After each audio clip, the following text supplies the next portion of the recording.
So welcome back all the second year students. We have so far covered one of the characteristics of good test, that is reliability. Today I would propose to discuss the most important characteristic of a good test, that is validity. It is one of the important considerations to judge the quality of a test. What is this validity?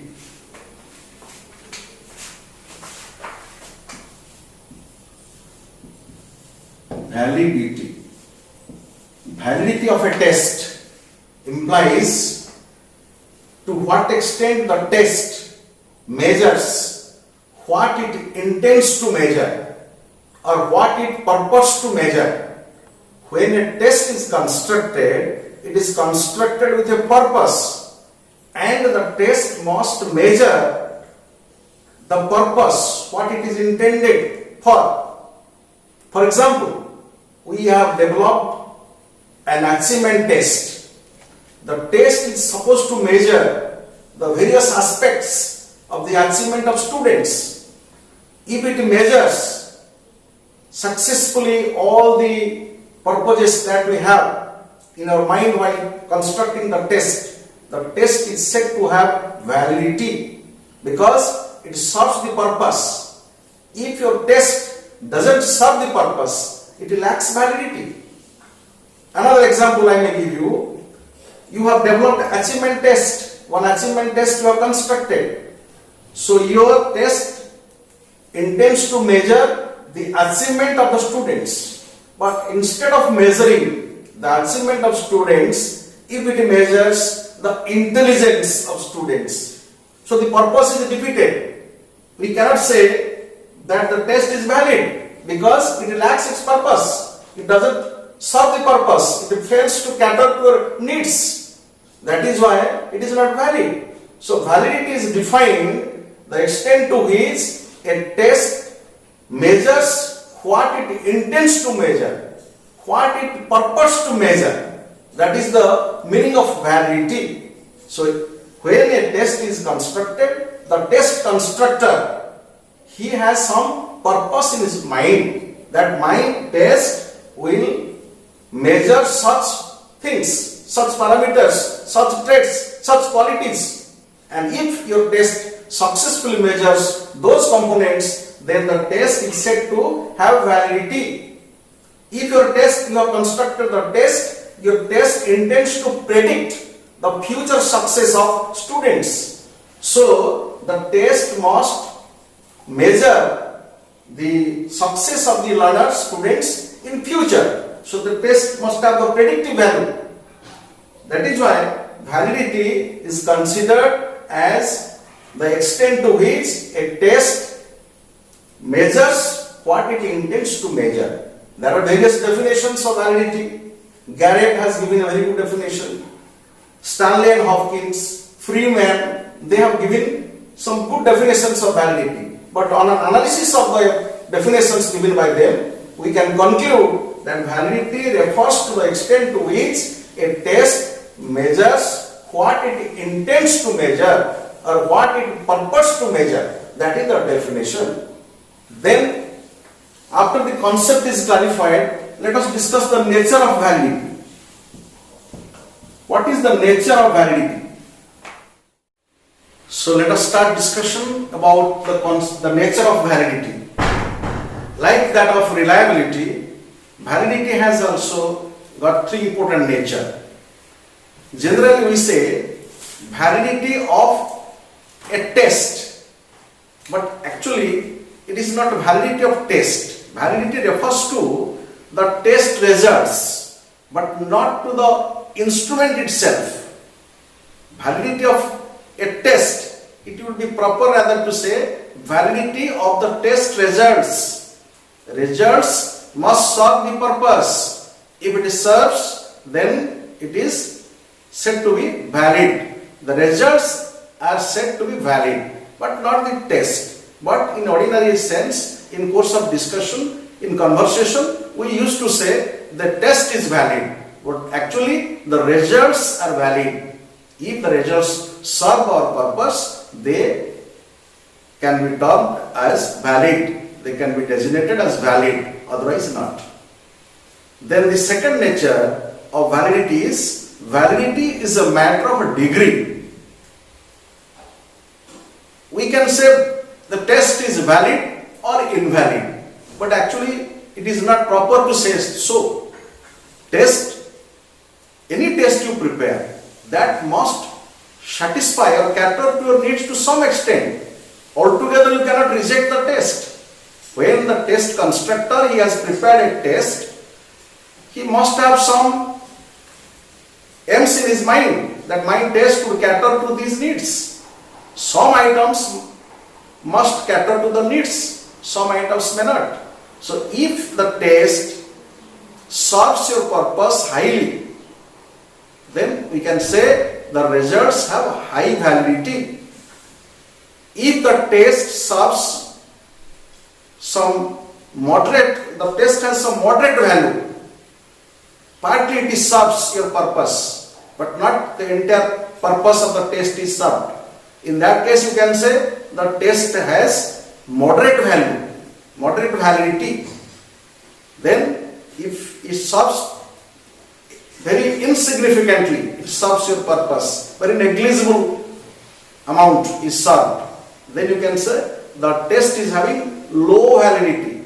So validity may be high, may be moderate, may be low, but we should not say invalid. So that concept cannot be applicable here. That is why it is said validity is a matter of a degree. Then the third nature is validity of a test is considered in relation to the purpose. One test may have high validity for one purpose, may have moderate validity for some other purpose, may have low validity for some other purpose. That is why the validity concept that can be ascertained taking into account the purpose it serves. If it serves more, it has high validity. If it serves moderately, it has moderate validity. If it serves very low, it has low validity.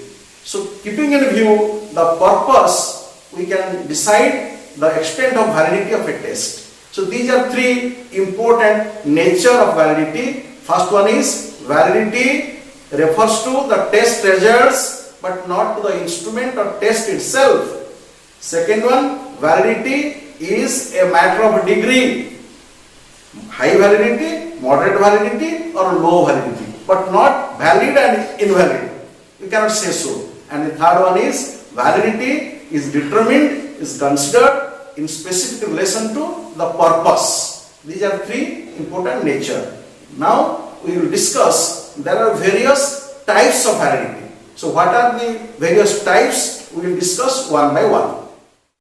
So now let us come to the different types of validity.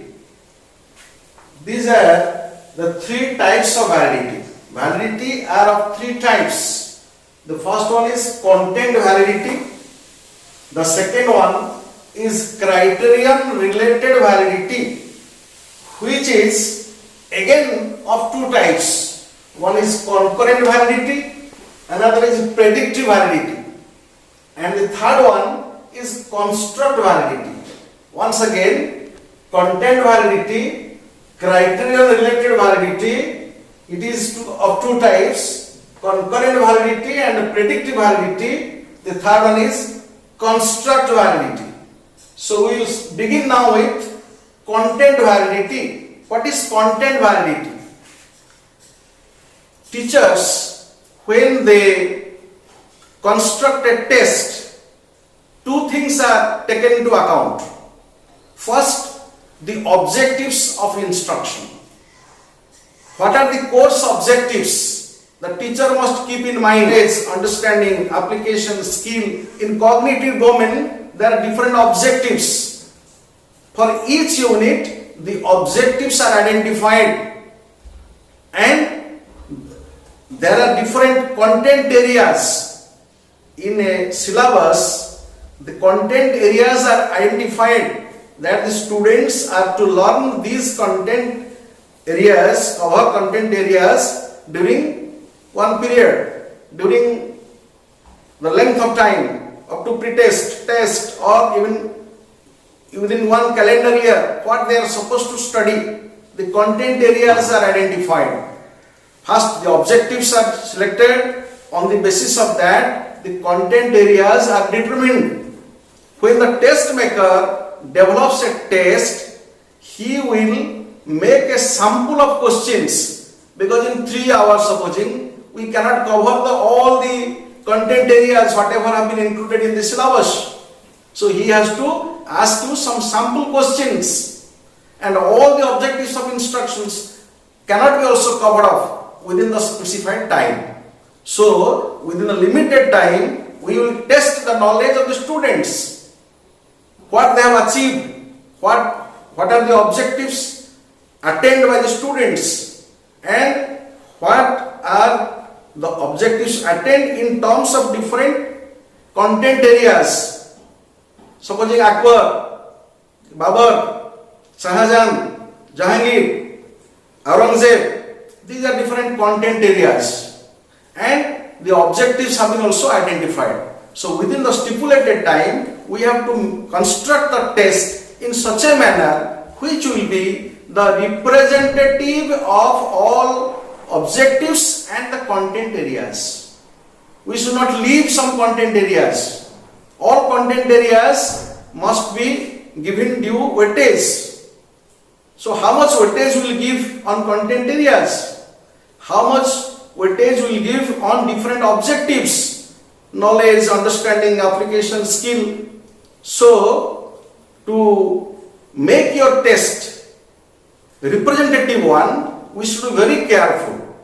And if your test becomes the true representative of the content areas and the objectives of instruction, the test is said to have content validity.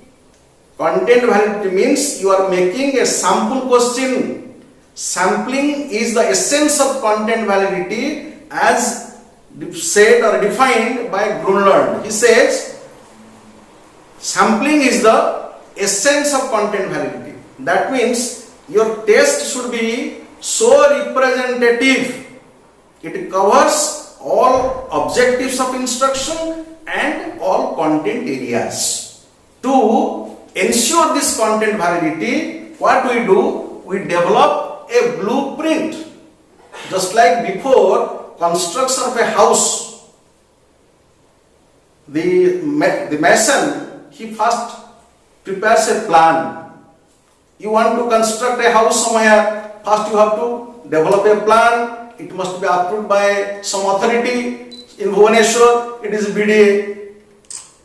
In Cuttack, it is CDA. So they will approve the plan. According to the plan, you will construct the house. Similarly, before construction of a test, you have to first make a plan. Then you will construct the items. You will decide the items. So that plan is known as blueprint. To ensure the content validity, a test maker has to prepare or develop a blueprint, which is also otherwise known as table of specifications. Blueprint. Just I can give you some idea about the blueprint. So to ensure the adequacy of sampling or to enhance the content validity of a test, you have to construct a blueprint or a table of specification. This will be discussed in detail when you will study construction of test. There are different steps of construction: planning the test, preparing the test, trying out the test, evaluating the test. At that time, you will learn everything in detail about the blueprint. But in the context of content validity, I may remind you that if you want to enhance the extent of content validity, or if you want to ensure the representativeness of your test in regard to the objectives of instruction and the content areas, you have to develop a blueprint or a table of specification. This blueprint is a two-dimensional chart. It also can be three-dimensional, but ordinarily we say it is a two-dimensional chart. In one dimension, objectives are there. In the other dimension, the content areas are there. For example, here the objectives: knowledge, understanding, application, skill. The test maker, he has to give weightages on different objectives. For example, here it is knowledge, 40% weightage is given, understanding 30% is given, application 20% given, skill 10% given, and the total comes to 100. Out of 100 marks, this is the distribution of weightages among the objectives. Then again, there are different content areas. Just for your information, I have given 2-3 content areas: Babar, then Humayun, then Akbar. On Babar, the test maker may give 30% of weightage. On Humayun may give 20% of weightage. On Akbar may give 50% of weightage. These are simply 3 content areas, but there are number of content areas. So, on one hand, you have to note down the content areas. On the other, the objectives are determined. So, you have to give weightages in such a manner. If you sum up, here it will be 40 knowledge type question, here 30, here 20, here 10. If you take this side, Babar, here it comes 30%, here 20, here 50, and also here if you sum up, it is 100. This side also if you sum up, it is 100. So this is how a blueprint is prepared, and for preparation of blueprint it may take more time. For your understanding only, I said that a blueprint is necessary to ensure the adequacy of sampling or to enhance the representativeness of the test. The test will cover all content areas, all objectives and all content areas, so that nothing is left out. But within a short period of time, you have to ask sample questions covering all content areas and objectives. Nothing is left out. So if your test represents all objectives, all content areas adequately, the test is said to have content validity. The content validity is also known as curricular validity. It is curricular validity. So don't confuse content validity, curricular validity, these are same. Then to ensure the content validity, it is referred to the experts. When a test is developed, it will be given to the experts for their scrutiny. They will scrutinize.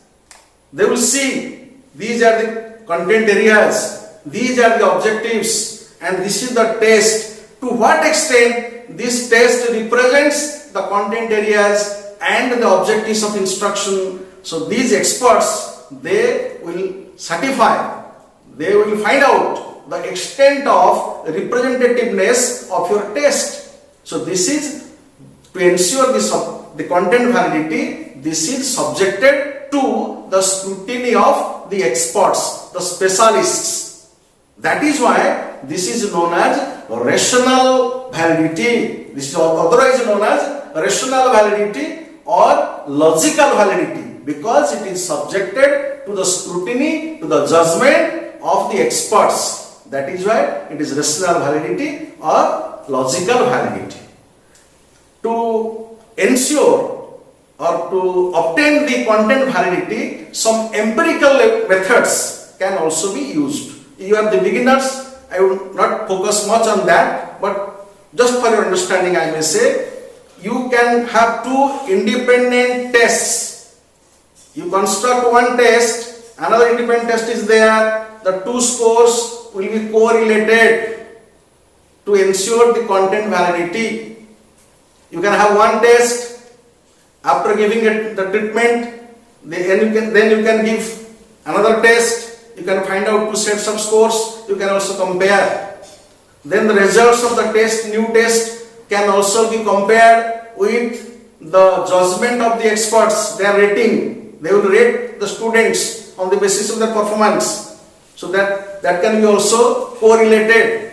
there are certain empirical evidence. You can conduct studies, correlate, and the coefficient of correlation will be calculated, and the high degree of correlation will indicate that your test is having content validity. So, in a nutshell, content validity refers to the extent to which a test is representative, to what extent it represents the objectives of instruction as well as the content areas. This much is about the content validity. Then the next validity we will study, that is criterion related validity. So dear students, before we start the second type of validity, I want to make it clear that in some books you will find another type of validity that is used, that is face validity. It is used in the context of content validity. This face validity, actually it is not a validity, but in many books it is written face validity. What is face validity? The test is given to some experts, they just see the test from outside, they find what are the objectives, what are the content areas, and looking at the test, they may just say whether the test is representative of the content areas and objectives of instruction.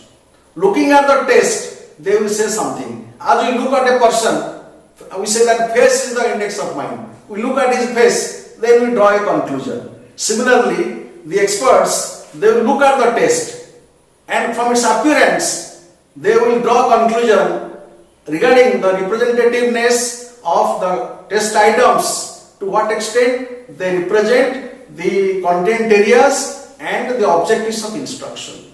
So simply looking at something, looking at the test, they are drawing the conclusion. From appearance, you cannot draw the conclusion. But in what happens in content validity? In content validity, you correlate the results of one test with another test. You correlate the results of the test with teachers' rating, experts' rating. So some empirical way of finding out the content validity that is there. But in case of face validity, there is no such correlation, no such empirical investigation or empirical calculation, but only looking at the test, they draw the conclusion. So from appearance, we are drawing the conclusion regarding the representativeness of the test items. That is why Brunner, an eminent author in this measurement, he says this face validity is not a validity, it is a misnomer. So please don't confuse with content validity and face validity. Face validity, although it is written in the books, it is not a type of validity, rather it is a misnomer. Okay? So now we will discuss the second one, that is criterion related validity. As we call criterion related validity. Criterion related validity. So the test results are related with some criterion. To determine the validity of the test, the results are correlated with some criterion, either with some present source of information or with some future source of information, with some present facts, figures available with us, or with some future ones that will predict in future. So accordingly, one is present, the test results are compared with present information, that is concurrent validity.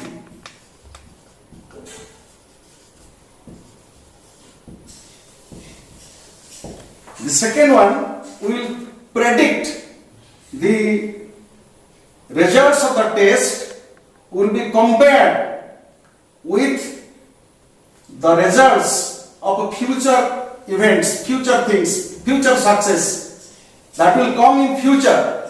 Immediately we cannot compare. You have to wait. Then after some months, some years even, you can predict the success of your test. So that future, it is known as predictive validity.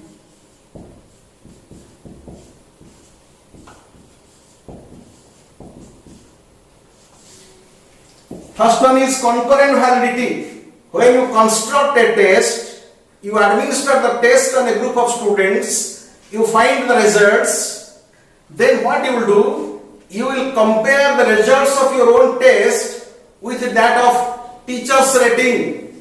Teachers, they are teaching to their students years together, they know their performance. On the basis of the performance, they will rate their children. And on the basis of your performance of your own test, you will rate your children. Then you make a comparison, coefficient of correlationship, rank difference correlation method you follow. Then find out the extent of correlationship. Or you construct one test, administer the test, you obtain the results, then you compare the results of your test with another test to be administered and the results should be obtained. Either before your test is administered, the new test is administered, you may obtain the results of another test, or after your test is conducted and administered, then you administer another one whose validity is already established, and you compare your result and the result of that test. You get two sets of scores. You compare and find out the coefficient of correlationship. If the results of your new test that correlates adequately with that of the results of other tests whose validity have already been established, then you can say that your new test, the results, are having concurrent validity because it matches with the other present source of information that is available with you. That is concurrent validity. But in case of predictive validity, you conducted one test, you administered the test on the students, you obtained the test results, but immediately you cannot compare. You have to wait. For example, the manufacturer or any employer, he wants to recruit some employees for his factory, for his organization, for his office. So he will conduct a test. He will, on the basis of your performance in the test, he will select some candidates for his company or for his factory, for his office. That these are the people who are selected. He expects that they will deliver better goods. After 6 months, if he finds all these people are efficient, whom he had selected, by interview, by test, whom he had selected, now they have delivered results as per his expectations. They have performed well, they are efficient. So the test is said to have predictive validity. For different professional colleges, students are being admitted. In technical colleges, students are being admitted. So they are facing some entrance test. They appear at the entrance test. The results are obtained. On the basis of the test performance, they are selected. At later stage, how do they perform? As professionals, as students. So if they perform better, the test is said to have predictive validity. Okay? So criterion related validity means the test results are related with some criterion, some present source of information or some future source of information. If your test results are compared with some present result, present teacher's rating, it is concurrent validity. And if the test results are correlated, compared with the future performance, it is said to be having predictive validity. So these are the two important types under criterion related validity. Now we will discuss the last one, that is construct validity. Now the last one, this is construct validity. What is construct validity? Construct means it is a trait, psychological trait, a personality trait which cannot be seen, which cannot be seen, but it can be felt. These are the qualities of a personality. Qualities. This relates to your mental process. Supposing intelligence or honesty or some other mental traits. When you intend to construct a test, first the test maker, he has to define what he means by the construct, because it is not seen. You cannot see it. You can feel. Intelligence. What is intelligence? Many people have defined intelligence in different ways. The test maker will define the characteristics of the construct that he wants to measure.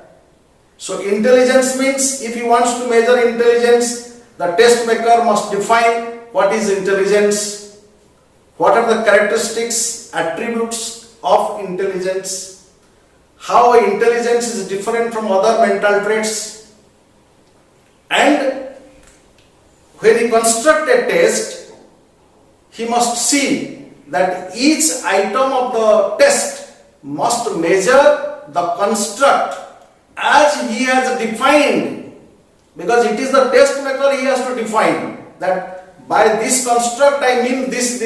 These are the qualities, and my test seeks to measure these traits, these qualities. So, to what extent your test measures the construct, the trait, the psychological quality as defined by the test maker, that indicates your construct validity. Construct validity is therefore defined as the extent to which the test measures different psychological constructs as defined by the test maker.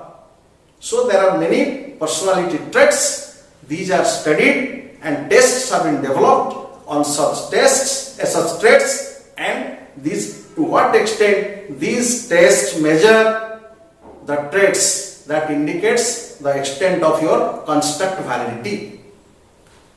How to ensure construct validity?